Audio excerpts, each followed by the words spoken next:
dianggap untuk melakukan wawancara dengan 2 atau 3 kepala sekolah. Bapak kebetulan sebagai kepala sekolah saya, tentu saya wawancara dengan Bapak. Jadi mohon izin Pak untuk melakukan wawancara. Nah, wawancara yang akan saya lakukan dengan Bapak ini Pak terkait dengan pengambilan keputusan yang berbasis nilai-nilai kebajikan Pak.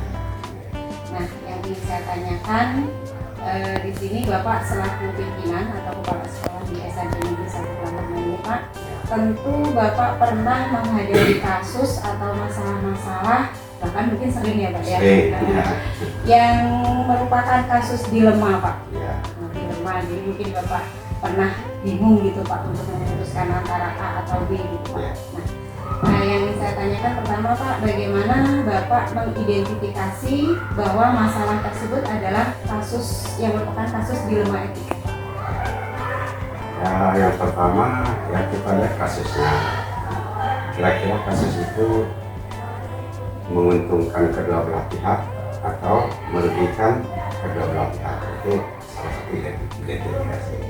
Nah, dalam hal pengambilan keputusan yang merupakan dilema itu memang agak cukup sulit. Nah, itu salah satu identifikasi dari kesulitan kita dalam mengambil keputusan. Namun kita harus mencari langkah-langkah yang tepat untuk mengambil keputusan yang merupakan dilema bagi seorang pimpinan.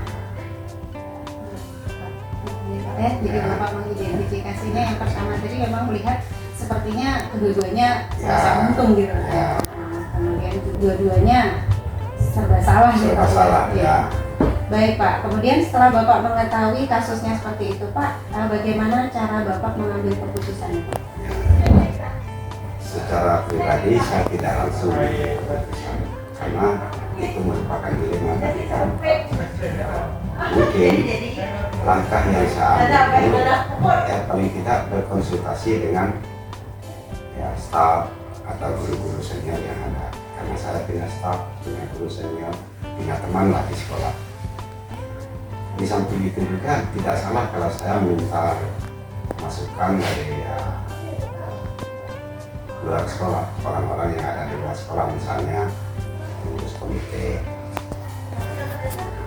Berdasarkan masukan-masukan dari unsur-unsur tadi, menurut saya sebagai seorang pimpinan. Iya Pak, berarti intinya Bapak tidak memutuskan sendiri ya Pak, misalnya. Jadi ini ada rekan Bapak di sekolah, rekan guru maupun staf ya, kemudian dari luar juga mungkin dari pihak komite atau mungkin rekan Bapak yang lain dari staf. Selanjutnya Pak, dalam mengambil keputusan itu mungkin langkah-langkah atau prosedur seperti apa yang selama ini Bapak laksanakan? Langkah dalam pengambilan keputusan ya kalau dalam teori itu kan kalau tidak salah itu ada 9 langkah yang harus kita ambil, ya kita pelajari dulu kira-kira keputusannya seperti apa, masalahnya seperti apa. Langkah yang pertama tadi untuk mengambil keputusan yang pertama, satu, masalahnya harus dipikirkan sebaik-baiknya. Yang kedua, kita tidak lupa mendengarkan masukan dari orang lain. Dari orang lain itu ya tadi seperti senior, teman-teman kepala sekolah, atau dari pihak luar dari sekolah seperti pengurus komite. Itu yang bisa kita ambilkan setelah kita mendengarkan masukan dari teman-teman tadi, dari staf, dari guru senior, dari guru komite, barulah kita ambil sebuah keputusan. Baik, berarti kalau bisa saya tangkap tadi dalam langkah-langkahnya mengambil keputusan, Bapak harus tahu persis dulu ya Pak ya, masalahnya seperti apa, kemudian meminta masukan, seperti itu ya Pak ya. Selanjutnya Pak, mungkin selain dari yang Bapak sudah sebutkan, ada hal-hal yang lebih Bapak anggap efektif Pak untuk mengambil keputusan. Efektif tidaknya mengambil sebuah keputusan ya kita lihat masalahnya kira-kira apakah itu menjadi dilema bagi kita sebagai pengambil keputusan atau ya keputusan yang biasa-biasa saja. Jadi masalahnya itu harus kita pelajari dulu. masalah, kita tahu akar permasalahannya, kita cari solusinya, barulah kita ambil sebuah keputusan yang kira-kira menguntungkan bagi semua pihak, Pak. Ya. Ya, Pak. Berarti intinya kembali lagi ya Pak ya, yang efektif itu tetap melihat dari pokok permasalahan ya Pak ya. Dan yang Bapak anggap efektif lagi, dia harus tidak ada pihak yang dirugikan ya, bisa menguntungkan dari semua pihak Pak. Baik Pak, mohon maaf nih Pak, masih ada pertanyaan berikutnya nih Pak. Nah, pada saat Bapak mengambil keputusan Pak, tentunya Bapak pernah mengalami atau ada tantangan-tantangan nih Pak? Atau mulus-mulus saja Pak? Tetap ada ya Pak ya. Baik, mungkin bisa Bapak ceritakan tantangan yang Bapak hadapi seperti apa? Tantangannya ya satu, mungkin keputusan itu ya kurang berkenan bagi orang lain, maka ya kita gimana ya supaya bisa menyenangkan hati orang lain lah. Tapi bagaimanapun kita sebagai pimpinan ya punya hak untuk mengambil sebuah keputusan yang tepat. Tantangan itu memang banyak, yakin saya. Orang bisa jadi tidak senang dengan keputusan yang, atau tidak terima lah dengan keputusan yang kita ambil. Yang kedua, bisa saja keputusan yang kita ambil itu mungkin bisa merugikan kita sebagai pengambil keputusan. Ya, bisa dibenci orang, tidak disenangi orang, tidak disukai orang. Tapi sebagai seorang pimpinan ya harus punya ketegasan lah. Apapun resikonya, kalau keputusan itu sudah tepat menurut pertimbangan saya sebagai pimpinan ya harus diambil. Ya. Luar biasa Pak ya. Jadi intinya tantangan yang Bapak hadapi ini lebih cenderung ke konsekuen pada diri sendiri sebagai pimpinan ya Pak ya. Tapi ketika ya memang harus diputuskan dan sebagai pemimpin memang harus tegas ya Pak ya. Harus tegas. Baik Pak. Selanjutnya Pak, tadi Bapak ketika mengambil keputusan itu Pak, apakah ada tata kala Pak atau maksudnya jadwal tertentu, atau mungkin Bapak memutuskannya pada saat Bapak berbicara dengan stakeholder yang Bapak maksud tadi di situ? Tidak. Saya sebagai pimpinan tidak mau langsung mengambil keputusan pada saat tertentu. Dipertimbangkan dulu berdasarkan masukan-masukan tadi. Ya, mungkin ya hari berikutnya kita pikirkan sebelumnya baru kita mengambil keputusan. Sebaiknya seperti itu menurut saya. Jangan langsung mengambil keputusan, tetapi dipikirkan baik-baik akibatnya, risikonya dari keputusan yang kita ambil. Saya kira seperti itu.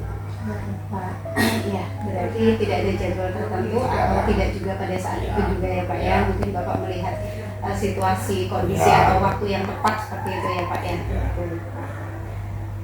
Selanjutnya Pak, masih ada pertanyaan saya nih Pak.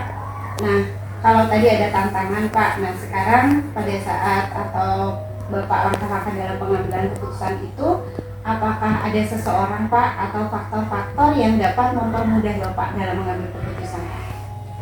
Saya kira ada seseorang, itu pasti. Seseorang dalam arti ya yang jelas karena ini merupakan lingkungan kerja, pasti orang-orang yang ada di lingkungan kerja itu faktor penentu juga dalam pengambilan keputusan. Sehingga keputusan yang kita ambil itu ya sebaiknya keputusan bersama. Nah, risikonya nanti kita tanggung bersama. Jadi intinya selama ini tetap ada ya Pak ya orang atau faktor-faktor yang bisa membantu atau mempermudah Bapak dalam mengambil keputusan Pak ya. Baik Pak, mohon maaf ini mungkin pertanyaan terakhir saya Pak. Nah, dari beberapa kasus yang sudah Bapak hadapi, kemudian langkah-langkah Bapak dalam mengambil keputusan itu, nah dari pengalaman itu Pak mungkin ada pelajaran yang Bapak petik untuk mengambil keputusan pada saat Bapak menghadapi kasus-kasus berikutnya Pak. Pembelajaran apa yang bisa Bapak lakukan? Semua kasus itu akan menjadi pelajaran buat kita sebagai pimpinan. Saya ambil contoh misalnya. Ada guru minta pindah, bisa, padahal di sekolah ini gurunya nggak ada. Tetapi mungkin guru itu minta pindah karena apa, mungkin ancaman atau apa.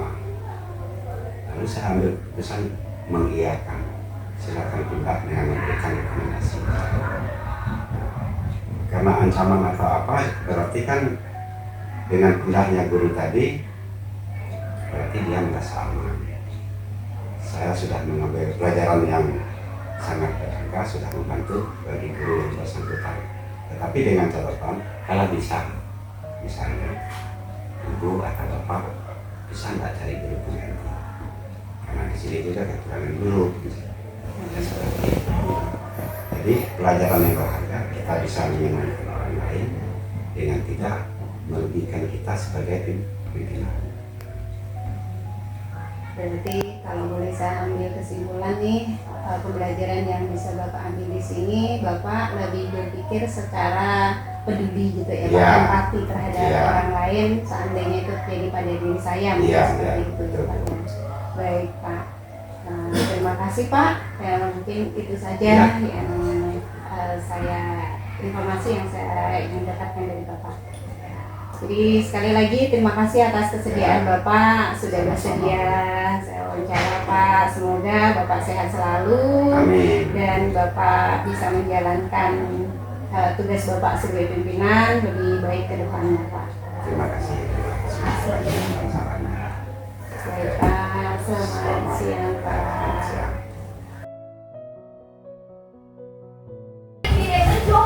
Selamat siang Pak Su, apa kabar Pak? Selamat siang, kabar baik Ibu. Alhamdulillah. Nah, tadi Pak, saya dapat tugas dari pendidikan guru penggerak Pak untuk melakukan wawancara dengan 2 atau 3 kepala sekolah Pak. Nah, kebetulan Bapak adalah kepala sekolah di SMP Negeri 6 Gedai Pak. Jadi mohon izin Pak ya untuk melakukan wawancara dengan Bapak. Bisa Pak ya? Bisa Bu, silakan. Baik Pak, terima kasih Pak.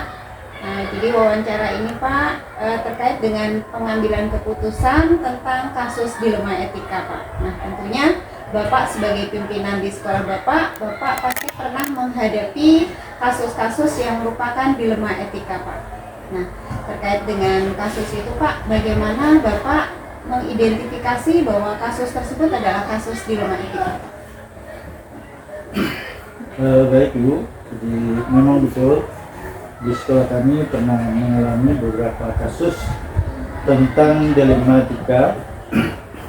Jadi untuk mengidentifikasi kasus-kasus tersebut, biasanya kami melakukan yang pertama mengidentifikasi etika. Kemudian yang kedua membuat daftar fakta yang relevan. Yang ketiga mengidentifikasi pihak yang terkait pada kasus tersebut. Dan yang keempat pilihan dalam kasus ini, apa saja pilihannya. Dan yang kelima, apa yang harus kita lakukan. Saya rasa itu Bu yang sudah kami lakukan untuk mengidentifikasi kasus-kasus pada dilema etika. Baik, Pak. Jadi Bapak bisa mengenali dari beberapa cara yang Bapak lakukan Pak ya selama ini ya. Nah, apakah itu kasus dilema etika atau bagaimana gitu Pak? Baik Pak, setelah Bapak mengetahui kasus tersebut Pak, bagaimana cara Bapak untuk mengambil keputusan dari kasus tersebut Pak? Kalau di sekolah kami Bu, biasanya kami mengutamakan keputusan bersama dari semua pihak.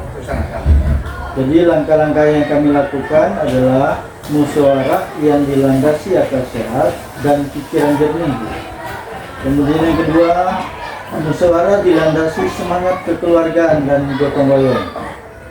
Kemudian yang ketiga, mengutamakan kepentingan negara dan masyarakat. Dan yang keempat, menghargai pendapat orang lain dan tidak memaksakan kehendak kepada orang lain. Kalau saya cukup. Baik Pak, berarti Bapak mengambil keputusan tadi ada beberapa langkah yang Bapak ambil ya Pak ya, melalui musyawarah, kemudian dari segi kepentingan gitu Pak ya.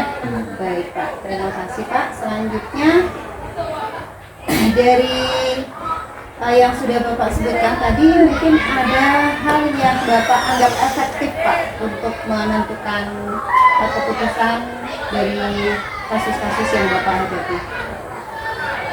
Ada hal-hal yang efektif itu, ada beberapa kata kesepakatan yang harus menjadi pegangan utama.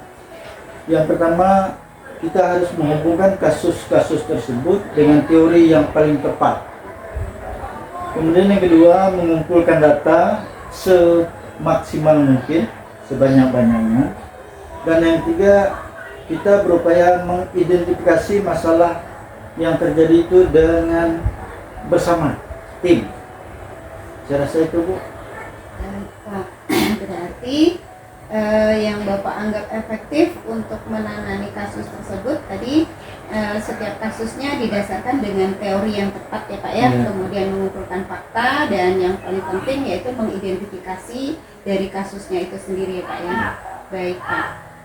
Kemudian Pak, dalam menangani kasus-kasus ini Pak, tentunya Bapak menghadapi tantangan-tantangan ya Pak ya. Nah, kira-kira tantangan yang Bapak hadapi itu seperti apa Pak? Memang setiap kita menangani kasus telematika itu ada beberapa tantangan yang kita hadapi. Tantangan itu biasanya berasal dari faktor internal, yaitu faktor dalam, yaitu seperti persepsi atau cara pandang serta motivasi dari yang kasus yang kita hadapi. Kemudian yang kedua, faktor luar, Bu, eksternal seperti budaya, keluarga, serta sumber informasi yang kadang-kadang kurang tepat. Saya rasa itu, Bu. Baik Pak, berarti Bapak menghadapi tantangan ini di sini ada dua faktor ya Pak ya, dari internal dan eksternal. Dari internal itu dari persepsi yang melakukan atau yang menghadapi kasus itu ya, termasuk motifnya apa gitu Pak ya.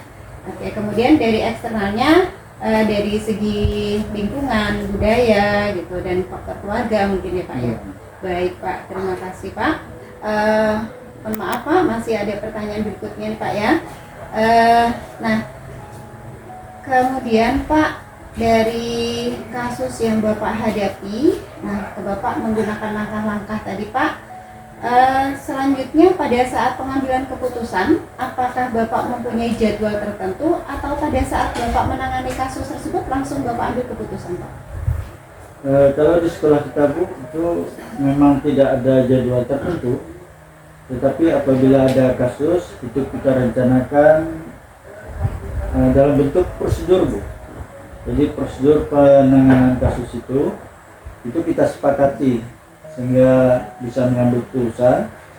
Yang pertama, kita mengenali masalah, kemudian memahami masalah, kemudian kita menganalisa penyebabnya, kemudian yang keempat, menjejaki pilihan-pilihan dari pemecahan masalah, dan yang kelima, mengambil keputusan.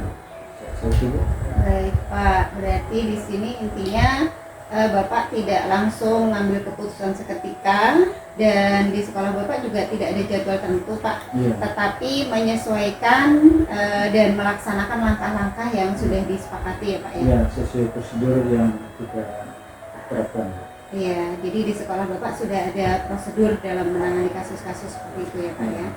Baik Pak, selanjutnya Pak, selama ini ketika Bapak mengambil keputusan dari masalah itu Pak, adakah seseorang atau faktor-faktor yang bisa mempermudah Bapak dalam mengambil keputusan ketika menghadapi dilema etika seperti itu? Ketika kita menghadapi dilema etika ini, memang ada beberapa faktor yang selama ini mempermudah kita dalam mengambil keputusan. Biasanya kita punya trik atau tips. Yang pertama, kita membuat keputusan itu pada saat kita fokus. Itu yang pertama. Kemudian yang kedua, kita berupaya mengumpulkan sebanyak-banyaknya fakta yang bersangkutan dengan kasus tersebut. Kemudian yang ketiga, terbuka untuk semua kemungkinan, mungkin masukan atau arahan dari kawan-kawan. Kemudian yang keempat, kita harus tahu dampak positif dan negatif dari keputusan yang kita buat. Lalu yang kelima, kita juga bisa mengubah sudut pandang orang lain yang tadinya mungkin dia menganggap bahwa dia yang benar. Mungkin pada kasus ini dia bisa memahami, suatu saat dia juga bisa mengikuti bahwa orang lain yang benar. Kemudian yang berikutnya, kita konsultasi dengan orang lain, komunikasi. Dan yang ketujuh, kita selalu melakukan evaluasi terhadap keputusan yang sudah kita buat. Pak, luar biasa Pak ya. Jadi ketika mengambil keputusan ini ternyata Bapak tidak sendiri ya Pak ya. Ada faktor-faktor, pertama mungkin dari Bapak sendiri, kemudian dari lingkungan sekolah dan rekan-rekan guru ya Pak ya. Luar biasa Pak. Jadi di sini sepertinya memang sudah ada tips ya. Ada tips dan trik yang sudah Bapak rancang sebelumnya yang sudah diketahui rekan guru ya Pak ya. Luar biasa Pak. Nah, mohon maaf ini terakhir mungkin ya Pak ya, pertanyaan saya tadi seperti yang sudah Bapak sampaikan dari awal dalam penanganan kasus-kasus dilema seperti ini Pak. Nah, adakah pembelajaran yang bisa Bapak ambil, Bapak petik sebagai pengalaman apabila nantinya ada kasus-kasus dilema etika ke depannya Pak? Dari kasus-kasus yang sudah pernah kita hadapi Bu, memang ada beberapa pembelajaran yang bisa kita ambil, yaitu pola pikir Bu. Ada 3 cara pola pikir yang mungkin harus ada dalam setiap kali kita mengambil keputusan. Pola pikir yang pertama, kita harus berpikir untuk keputusan yang kita buat itu adalah berbasis hasil akhir. Itu yang pertama. Kemudian yang kedua, berbasis peraturan. Artinya keputusan yang kita buat itu tidak bertentangan dengan aturan. Dan yang ketiga, berbasis rasa peduli.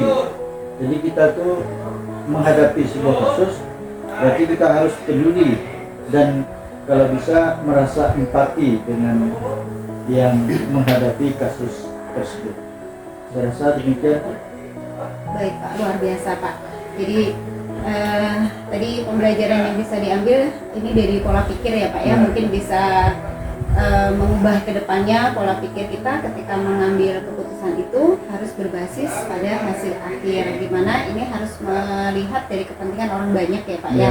Iya, kemudian juga dilihat dari aturannya, jadi tidak menyimpang dari peraturan yang ada. Kemudian tadi juga Bapak sampaikan berbasis rasa peduli. Jadi di sana ada empati, bagaimana kasus itu jika terjadi pada diri kita, jadi seperti apa gitu ya Pak ya. Baik Pak, luar biasa. Terima kasih Pak untuk kesediaan Bapak melakukan wawancara dengan saya hari ini Pak. Semoga Bapak sehat selalu dan diberi kenyamanan dalam bertugas Pak. Sukses buat Bapak. Terima kasih dan selamat siang Bu. Selamat siang Pak. Assalamualaikum Pak. Ya, waalaikumsalam. Kabar Pak? Ya, alhamdulillah. Alhamdulillah. Baik Pak, mohon maaf nih Pak, saya ada tugas Pak dari Pendidikan Guru Penggerak melaksanakan wawancara dengan 3 kepala sekolah Pak. Kepala sekolah di SD Negeri 12 Insight Panjang ya Pak ya? Betul. Baik Pak, ini mohon izin Pak, mungkin beberapa menit ke depan saya akan melakukan wawancara dengan Bapak, bisa Pak ya? Bisa. Terima kasih Pak. Nah, adapun wawancara yang akan saya lakukan dengan Bapak ini Pak, terkait dengan pengambilan keputusan yang berbasis nilai-nilai kebajikan. Di sini tentunya Bapak sebagai pimpinan atau kepala sekolah di Bapak pasti pernah ya menghadapi kasus yang membuat Bapak bingung untuk memutuskannya Pak. Betul. Oke, pernah ya Pak ya? Betul. Baik. Nah, ketika Bapak menghadapi kasus seperti itu Pak, atau dilema etika itu bagaimana Bapak bisa mengidentifikasi bahwa kasus itu adalah kasus dilema etika Pak?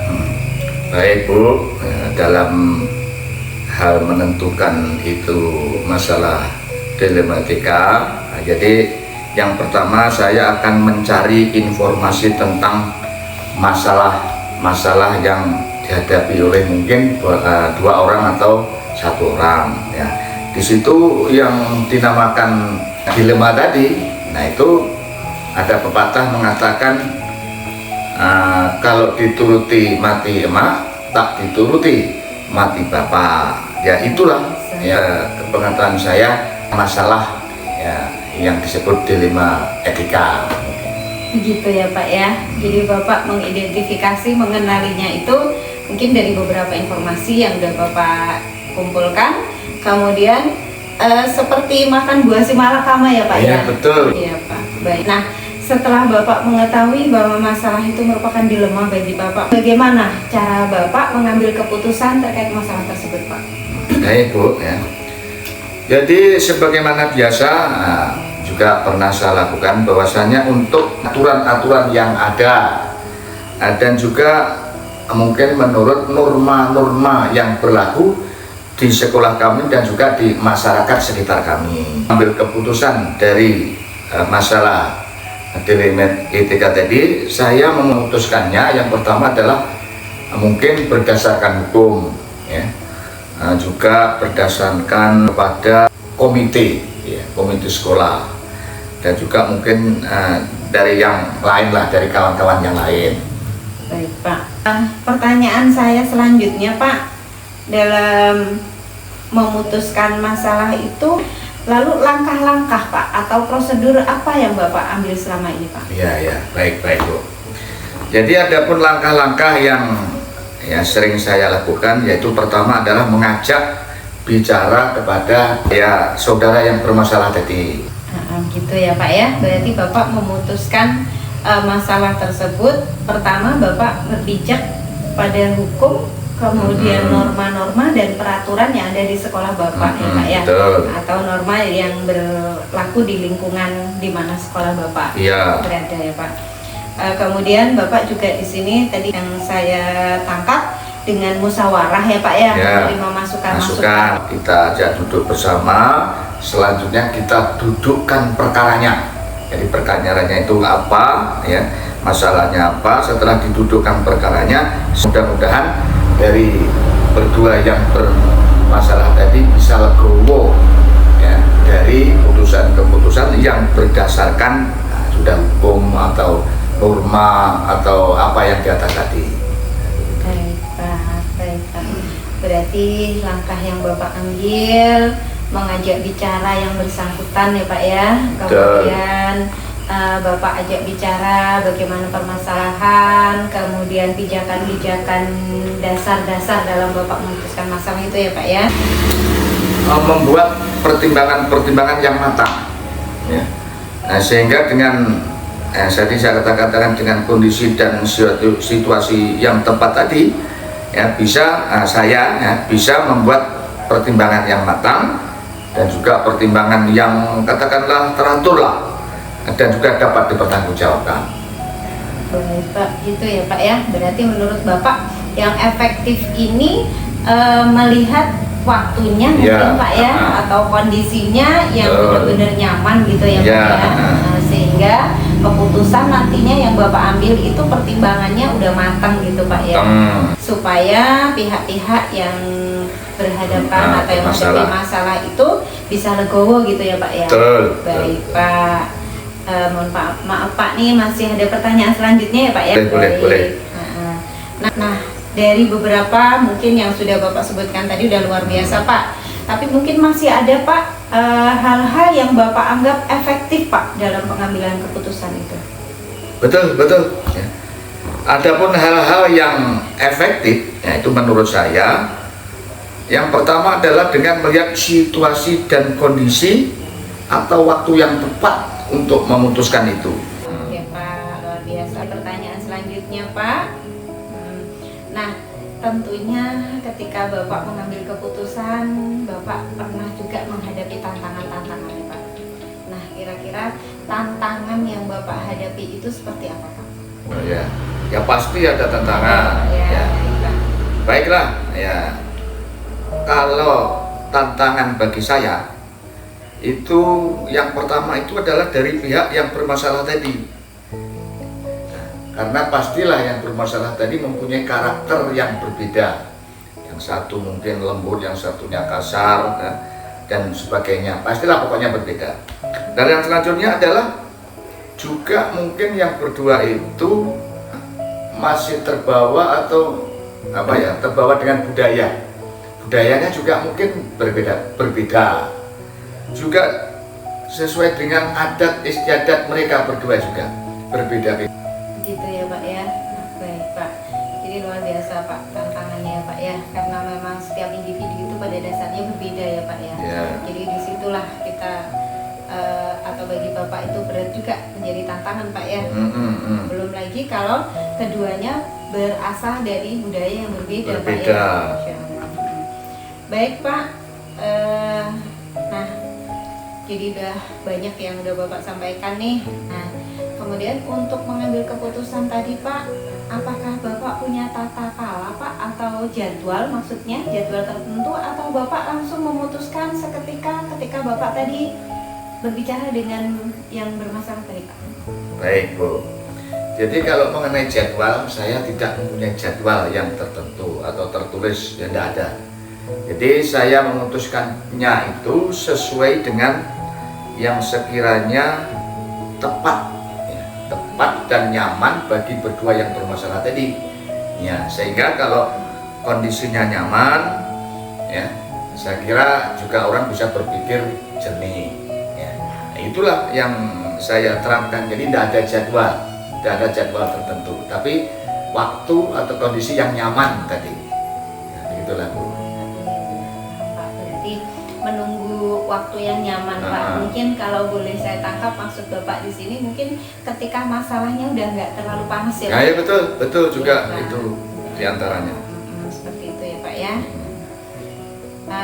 Kemudian Pak, masih dalam hal ngambil keputusan tadi Pak, kira-kira apakah ada Pak seseorang atau faktor-faktor yang dapat mempermudah Bapak untuk mengambil keputusan tersebut? Oh iya ya, tentunya ada Bu. Ya, jadi yang untuk katakanlah mendorong saya untuk mempermudah untuk memutuskan suatu keputusan itu ada. Ya diantaranya adalah ya terutama adalah rekan-rekan guru. Ya, jadi rekan-rekan guru itu kan kita sudah berinteraksi biasa, saling ya memberikan masukan itu dari Dewan Guru. Yang kedua mungkin dari pengalaman di masyarakat Bu. Jadi saya di masyarakat itu juga berinteraksi dengan banyak macam-macam karakter yang banyak, yang begini, yang begitu dan sebagainya itu di masyarakat. Dan yang ketiganya adalah keluarga, terutama adalah istri Bu. Jadi istri itu ya memang namanya istri itu kan garwo, jadi sigarane nyawa, jadi disuruh pasti ya mau tidak mau akan menjadi tumpuan dari segala macam. Misalnya diantaranya tadi untuk saya memutuskan suatu keputusan tadi itu Bu. Luar biasa Pak. Bapak selain dari masukan rekan sejawat, Bapak juga mempertimbangkannya atau faktor-faktor yang dapat mempermudah Bapak mengambil keputusan itu dari faktor keluarga juga ya Pak ya? Betul Bu. Yang menjadi tantangan bagi saya untuk memutuskan suatu keputusan itu. Nah kemudian Pak, pembelajaran dari kasus-kasus yang sudah Bapak hadapi, kemudian keputusan yang sudah Bapak ambil. Nah, kedepannya Pak, apakah ada pengalaman atau pembelajaran yang bisa Bapak petik dari hal-hal tersebut Pak? Baik Bu, tentunya ada. Ya, tentunya ada. Jadi pembelajaran bagi saya untuk menghadapi atau memutuskan keputusan yang tadi dilema tadi, etika tadi, ya? Mungkin kedepannya saya lebih mengerti terhadap karakter-karakter atau watak-watak orang di sekitar kita. Nah, dengan demikian kita akan dapat bisa mengambil ya, keputusan ya, dengan bijak. Dan yang kedua, ke depan saya akan lebih mempelajari dan memahami ya, atau memutuskan dari suatu perkara atau masalah itu sesuai dengan norma hukum atau aturan yang ada dan tidak melenceng dari rel daripada hukum, norma dan aturan tadi. Masih ada Pak yang bisa? Saya kira cukuplah Bu. Ini saya kira cukup. Gitu ya Pak ya. Baik Pak, luar biasa Pak. Dari awal ya Bapak memaparkan bagaimana mengidentifikasi masalah sampai masalah dan pembelajaran yang bisa Bapak ambil ke depan. Ya. Ini sangat membantu tugas saya, Pak. Dan terima kasih juga atas kesediaan Bapak sudah bersedia untuk saya wawancara, Pak. Terima kasih atas semuanya. Assalamualaikum warahmatullahi wabarakatuh. Waalaikumsalam warahmatullahi wabarakatuh.